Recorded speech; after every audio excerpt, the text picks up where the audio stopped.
c'est vraiment en bon français un coup dans le dos. La colère du gouvernement est à la hauteur du contrat qui échappe à la France. Conclu en 2016, il prévoyait la livraison de 12 sous-marins diesel électriques à l'Australie.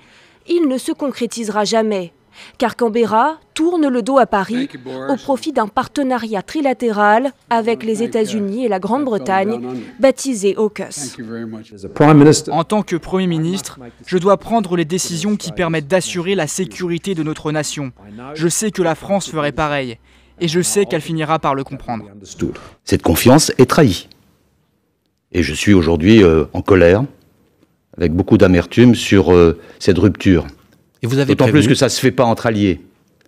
Et ça ne se fait pas en plus quand il y a eu d'abord 2 ans de négociations pour ce contrat. Officiellement, la raison de la rupture, c'est la technologie utilisée pour ces sous-marins, Canberra préférant finalement la propulsion nucléaire, que la France possède pourtant elle aussi. Nous n'avons jamais été sollicités, y compris au cours des mois précédents, pour modifier ou adapter le projet que nous avions déjà démarré avec l'Australie. La raison est donc bien à chercher ailleurs, la volonté des Américains, des Britanniques et des Australiens de contrer ensemble l'influence montante de la Chine dans le Pacifique.